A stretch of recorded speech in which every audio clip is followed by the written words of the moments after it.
Today we're talking about business structuring when you have multiple businesses or you're in business with a partner. And this is a topic that comes up all so often in our free Facebook group. Clients are coming to this, and so I wanted to touch on a topic that we deep dove into this concept.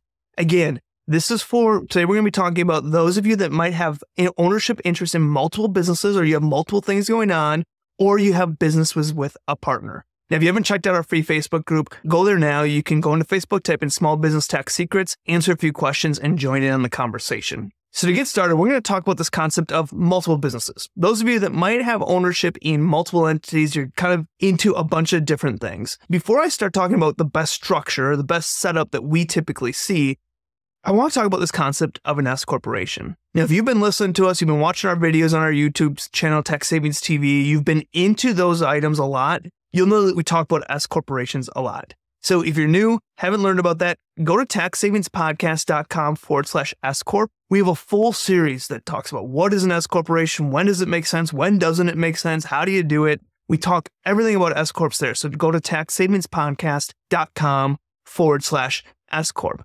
But I want to talk about this idea of an S Corp first, because when we talk about S corporations, obviously the goal is to minimize self-employment taxes. But S Corps come with some complexities as well. You got to run payroll to the owners. You have that S Corp tax return. So we see a lot of times where people are in multiple entities and they're saying, well, I know I want to be an S corporation, so I'm just going to set up a bunch of different S corporations. And so this business over here is going to be an S Corp. This business here is going to be an S Corp. And that business over there is going to be an S corporation. Now they have 3 S corporations that they're juggling, that they're paying payroll to themselves at all 3. They're filing a separate business tax return for all of those. And that is the point of this conversation, is we're looking to avoid, we're looking to simplify things, but also make things in protection to help you as the business owner. So that's what we're going to be talking about today. I just wanted to know that this concept of a lot of what we're going to be talking about today is under the understanding that an S corporation makes sense for you. And if you're into multiple businesses, more often than not, an S corporation probably makes sense, because a lot of times we talk about S corporation coming into play once you have income of around $50,000 or more. And so if you're into a bunch of ventures, you're likely in that realm. And so we're going to assume for our conversation today that an S corporation at some point in some level is going to make sense for you, but we can swap these ideas out even without an S corporation. So now let's talk about how we want to structure these. Typically, we say we want to have a parent company that you're going to own 100% of, that's going to hold your ownership stake in all these various different entities that you're involved in. Now, the other piece I want to talk about before we dig into that is that we're talking about operating businesses that you are actively participating in the operations of it. We're not talking about real estate that you're passively invested in. We're not talking about a business that you are just a passive investor in. We're talking about today, when we're talking about the structuring, we're talking about businesses that you are actively part of the day-to-day management of, that you are participating in strongly in these companies. I also recommend that you run past what we talked about today with your attorney to make sure that the legal side of this also makes sense with the tax side. When we talk about entity structures, you have a legal side and a tax side, and you want to marry those together to make sure it makes sense on all ends. Okay, so when you have multiple businesses, there's kind of 3 different options that we look like. You can have a parent company with DBAs. So parent company would be an LLC, whatever it might be. And you're going to have a DBA for business 1, DBA for business 2, DBA for business C. The other option is you have a parent company, S corporation, and then you have different LLCs for all these different entities. So you're going to have a S corporation, which is going to be your parent company. Then you're going to have an LLC for business 1, an LLC for business 2, and an LLC for business 3. The other way to do this is that you can have a separate LLC for all of your entities that you own personally. And typically, we're not going to recommend this unless it's a passive type entity. Then owning personally is fine. Rental property, a business that you don't actively participate in, those we don't need to run through this parent company S corporation, because we don't need that self-employment tax savings because we're not getting hit with self-employment taxes. So again, let's kind of run through those. The whole concept here is that we want to have one company that all of our income that we're actively participating in is running through prior to touching us. And we want that company, in most cases, to be an S corporation. So let's say we've determined an S corporation is right for you. Now we want to make sure that you have one S corporation. that S corporation you're going to own 100% of. And let's just call that your parent company. So your parent company is going to be an S Corp that you own 100% of. Now let's say you want to open up an accounting firm. We're going to open up an LLC or a DBA for that accounting firm, and that LLC or DBA is going to be owned 100% by your S corporation. Now let's say you also want to get into a consulting business that's completely separate. Another LLC or another DBA that's owned 100% by your S corporation. Now let's say you start to develop a software and you want to get into the software piece. That software going to be another LLC or another DBA that's owned 100% by your S corporation. So what does this do? Now we have 3 different businesses that are owned 100% by your S corporation. These 3 businesses can run independently. They're going to have separate bank accounts, are going to have separate financials. They're all independently ran, but at the end of the day, they're all going to be wrapped up into and flow into that one S corporation. So all the profit in your ownership share is going to flow through to that S corporation. Once it hits that S corporation, then it's going to flow up to you on your personal tax return. So what does this do? It organizes everything nicely. It also ensures that we're flowing everything through an S corporation. And if those LLCs that you set up for those separate entities, those DBAs you set up for those separate entities are also owned 100% by you, you don't have partnerships in them, we're avoiding tax returns on those because they're wrapped into that one parent company, S Corp, tax return. So that's the beauty behind this. We love this idea of having a parent company be an S corporation, and that's going to own any type of ownership that you have in any other business that you are actively participating in. Again, parent company, underneath it, you either have a DBA or an LLC that's going to flow through that parent company. Now let's go through some tips. Again, we want to have separate bookkeeping for each entity because these are separate. If you have 4 LLCs, one for your S corporation and one for these other businesses, you have 4 LLCs. Those are separate entities. From a legal standpoint, they are separated. So we want to make sure we have separate bookkeeping for each of those. Now, at the end of the day, when it comes to filing that tax return, they're all going to flow up into one, but we want to have bookkeeping separate for them so that we can utilize that properly. Now, you could also use classes or tracking categories. If you want to have all of them in one set of financials, you could use classes if you're using QBO or QuickBooks Online. If you're using Xero, they're called tracking categories. And that's where every transaction you would record as related to what company it is. And then you can run an income statement in one file, one bookkeeping file, but you can run separate income statement, financial statements, everything based on the entity. So if they're all really closely related, you might go this route, but if they are completely separate, I just say have a separate bookkeeping file for each of them. Again, consult with an attorney. Make sure that this makes sense from a legal aspect for what you're trying to provide, but this is the best setup that we have always found to work with people that are in multiple businesses. And somebody might say, well, Mike, why don't I just open an LLC for each of them? And why don't I just do an S corporation for each of them? Let's say you had 4 businesses. You had your parent company and 3 other businesses. So 4 total businesses. And if you chose an LLC for all of them and you wanted each of them to be taxed as an S corporation, now we're filing an S Corp tax return for business 1, business 2, business 3, and business 4. So that's 4 S Corp tax returns. Or if they're single member LLCs, that's 4 Schedule Cs, or if they're partnerships, whatever, it's 4 business tax returns. And if they're S corporations, now we're running payroll for business 1, 2, 3, and 4. So we're running 4 business tax returns, 4 payrolls. That can get expensive and it's unnecessary. Now, if you do it our setup, we'd say, let's have a parent company. That's an S Corp. We're going to have a business return at the parent company level, and you're going to have to take a reasonable salary to yourself as an owner at the parent company level. But that disregarded LLC entity for business 1, 2, and 3, we're not filing separate tax returns for them. We might run payroll separately for them if you have employees specific to that business. You as the owner are only going to take payroll for reasonable compensation at that top level, that parent company level. So in that case, we went from filing 4 tax returns, 4 business tax returns, and having to run payroll to yourself as the owner for 4 companies to now having 1 business tax return and 1 payroll. You can see how not only is that going to save money on the costs associated with that, but it's just going to help everything flow better.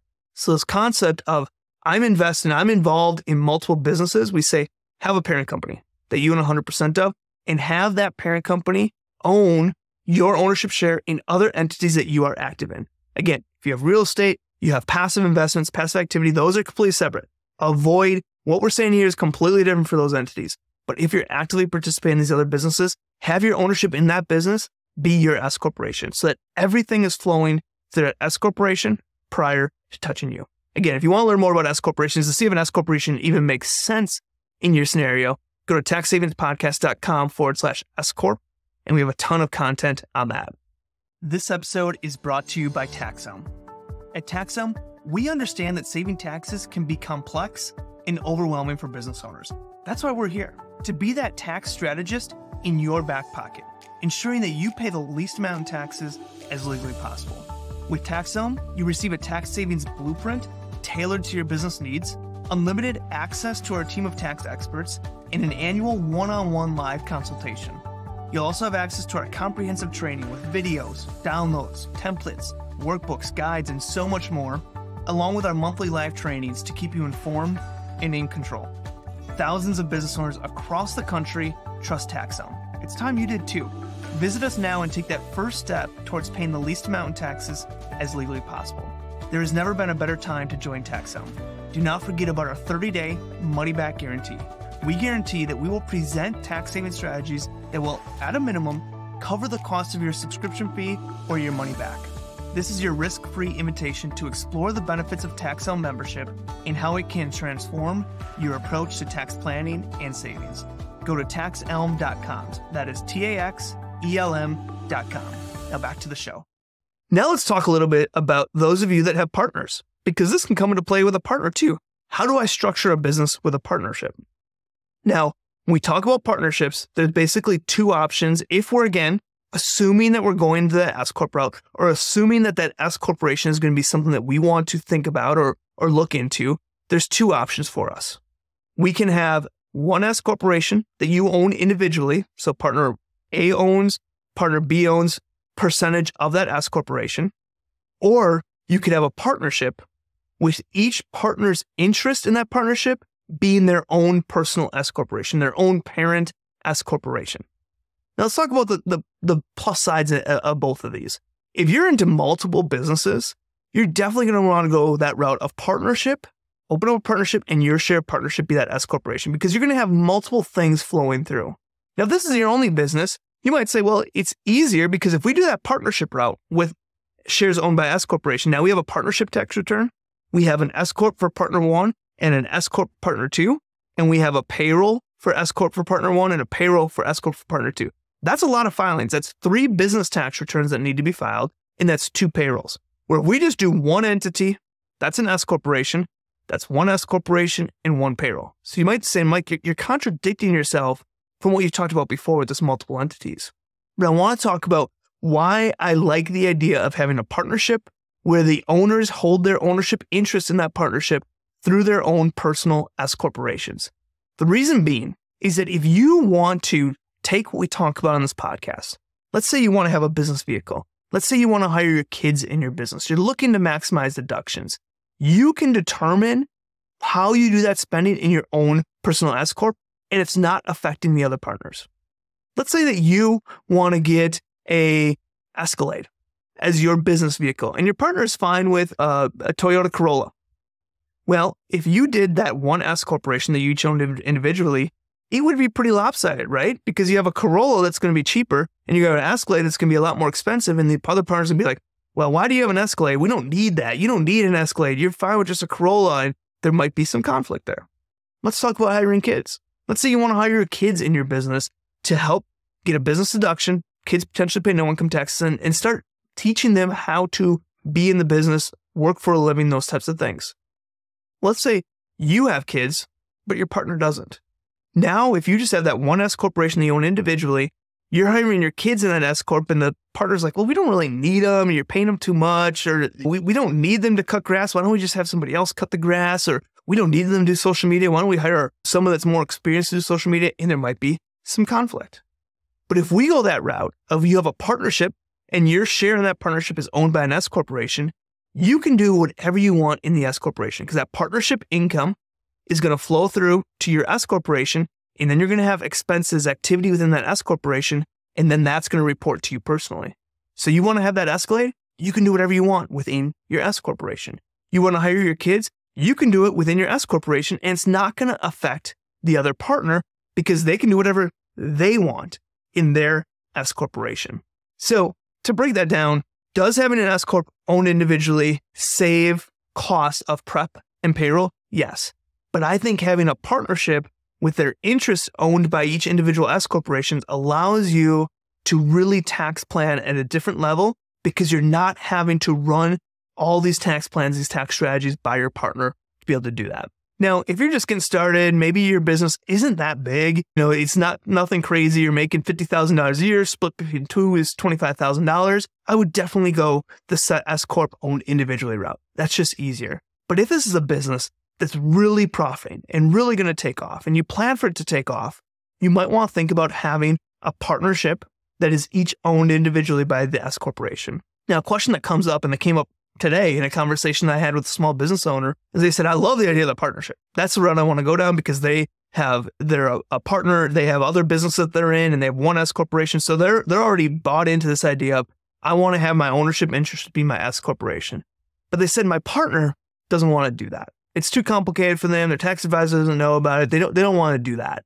Can I own my share in our partnership through my S corporation? And can my partner own their share individually? Absolutely. You choose. If you're set up as a partnership, you choose whether you want to own it individually or whether you want to have your S Corp own it. And so that's your opportunity to do that. Now, I will say, if your partner then decides, oh, I want to turn this partnership to be taxed as an S corporation, now you're going to have some problems because an S Corp cannot own another S corporation. So now you're going to have to change you're going to have that conversation. So I wanted to do a topic on this because this is a topic that comes up so often. So often people are listening to our podcast, people are checking out our software tax helm. They're multiple business owners, they're entrepreneurs, they're into various different things. And those various different things can get costly, can get complex. And so we think of this idea of how do we simplify things that also protects us from a legal standpoint, but also allows us to lower our tax bill and pay the least amount of taxes as legally possible. So it's the greatest of all things. Now, again, I'm going to encourage you, talk to an attorney about this. If you are investing in real estate or you're an investor in various other different projects, but you don't actively participate in it, disregard this conversation. This is for businesses and business owners that are involved and actively part of the management in various different businesses. Let's go back to the beginning and then recap what we talked about today. Multiple businesses. Again, if we've determined already, you've gone through the whole S Corp route and you determine, yes, an S Corp is going to make sense to me. Now we want to think about, we're going to have an S corporation that you own personally 100% of, that's going to hold ownership in any entity that you're actively participating in. And we're going to say that S corporation, for no other reason, is your parent company. That parent company S corporation, if you get into consulting, they're going to own that LLC or a DBA that is in the consulting. If you then start a software, that S corporation is going to hold your share in that software. If you then get into some other type of businesses, that S corporation is going to own your share in that businesses. Again, our recommendation is as an S Corp at top that owns your share in other entities that you're actively involved in. Now, I recommend keeping separate bookkeeping for these various different entities, just to keep it clean from a legal standpoint, as well as from a just overall, how is each business doing? You can tell a lot better. Now, at the end of the day, if you own 100% of these subsidiaries, they're going to flow through one business tax return. So at the end of the day, we're going to combine the financials, but for operational purposes and legal purposes, keep them separate. Separate business bank accounts, separate activities. And again, consult with an attorney about this as well. Now, so hopefully this was helpful. Again, check out our podcast on S corporations to get kind of a speed on, first off, what is an S Corp even? You can find that at taxsavingspodcast.com/S Corp. And hopefully this was helpful. Those of you that are getting into multiple business entities that you are operating in, you're actively participating in, this is something you want to be thinking about and start planning out. Plan out that vision of what does your structure look like? What does your family tree or your business tree look like?